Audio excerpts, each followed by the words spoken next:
Friends, मैं नौशीन अंसारी आपके लिए लेकर आई हूँ आज एक ऐसे नौजवान नस्ल पर मोबाइल फ़ोन के असरात।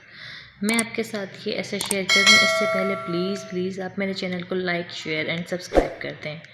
तो आज का हमारा टॉपिक है नौजवान नस्ल पर मोबाइल फ़ोन के असरात। इंसान ने अपने इल्म को बरोकार लाते हुए नित नई ईजादात की हैं। हर ईजाद अपनी जगह हैरान कुन और मुफीद है, मगर मोबाइल फ़ोन एक ऐसी ईजाद है कि इसने इनकलाबी ज़िंदगी में इनकलाब बर्पा कर दिया। मोबाइल फ़ोन के इस्तेमाल ने लाखों मीलों के फ़ासलों को समेट दिया। कहीं भी बात करनी हो मोबाइल पर नंबर मिला दें और बात करना शुरू कर दें। यूँ लगता है जैसे मोबाइल पर बात करने वाला पास ही बैठा हो। कारोबारी हजरात और तफरीह हासिल करने वालों के लिए मोबाइल फ़ोन ने एक इनकलाब बर्पा कर दिया है। मोबाइल फ़ोन का सबसे बड़ा फ़ायदा ये है कि आप हर जगह इसे इस्तेमाल कर सकते हैं। सफ़र के दौरान मोबाइल फ़ोन का इस्तेमाल एक बहुत बड़ी सहूलत है। मोबाइल कंपनियों की तरफ से दिए जाने वाले मुख्तलिफ सस्ते पैकेजेस की वजह से एक आदमी भी इससे इस्तेफ़ादा हासिल कर सकता है। यही वजह है कि पिछली एक दिहाई से मोबाइल फ़ोन के इस्तेमाल में बहुत इजाफ़ा हुआ है। कारोबारी हजरात के लिए भी मोबाइल फ़ोन एक बहुत बड़ी नेमत है। वो सस्ते कॉल पैकेजेस का फ़ायदा उठाते हुए दूर दराज इलाकों में अपने कारोबार को तरक्की दे रहे हैं। इंटरनेट की मदद से भी अपने कारोबार को तरक्की दी जा सकती है। फ़वाइद के अलावा इसके बहुत नुकसानात हैं। इस छोटे से आले ने हमारे ख़यालात और इजहार को बदल डाला है।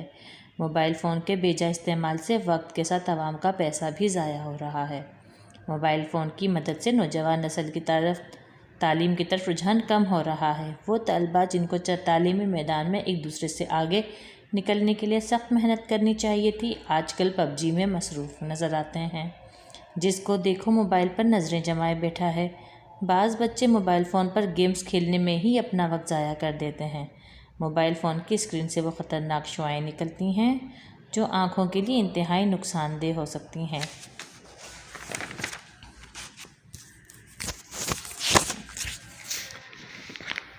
ज़्यादा देर मोबाइल के इस्तेमाल से नज़र कमज़ोर हो जाती है। मोबाइल फ़ोन की वजह से आजकल की जवान नस्ल सारा दिन एक कमरे में कैद हो गई है। घर में साथ रहने वालों से उसका ताल्लुक़ तकरीबन ख़त्म ही हो गया है। अगर कभी साथ भी बैठे हों तो नज़रें और ध्यान हाथ में बड़े मोबाइल पर होगा। पढ़ाई की तरफ इनका रुझान बिल्कुल ख़त्म होता जा रहा है।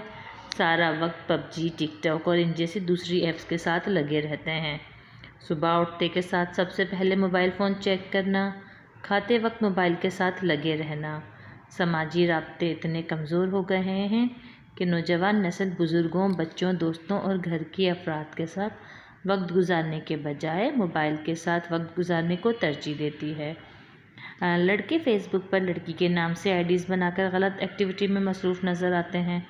मुख्तलिफ एक्शन गेम्स खेलकर बच्चों की तबीयत में तशद्दुद पसंदी आना शुरू हो जाती है। काफ़ी लड़कियां फ़ेसबुक में इतना मगन हो जाती हैं कि घर को ध्यान नहीं दे पाती और बड़े नुकसान से दो चार होती हैं। इसलिए हमें ध्यान रखना चाहिए कि हमारा बच्चा मोबाइल पर आखिर कर क्या रहा है। जैसा कि हर चीज़ के फ़ायदे और नुकसानात हैं, इस तरह इस डिवाइस के जहाँ बहुत से फ़ायदे हैं वहाँ नुकसानात भी हैं। हमें मोबाइल फ़ोन का इस्तेमाल इस तरह करना चाहिए कि वो हमारी सेहत, ज़िंदगी और माहौल पर बुरा असर ना डाले। ईजाद कोई भी हो, अगर इसके अच्छे पहलू पर नज़र रखें तो वो मुफीद साबित होती है। इसलिए हमें चाहिए कि मोबाइल फ़ोन को अच्छे मकासद के लिए इस्तेमाल करें, ताकि तुलबा को सिर्फ ज़रूरी इस्तेमाल के लिए ही मोबाइल फ़ोन दें, ताकि इनकी पढ़ाई का हर्ज ना हो। आई होप फ्रेंड्स आपको मेरी ये वीडियो पसंद आएगी। अगर आपको मेरा ये ऐसे ज़रा भी पसंद आए तो प्लीज़ मुझे कमेंट सेक्शन में ज़रूर जवाब दीजिएगा। Thank you. अल्लाह हाफ़िज़।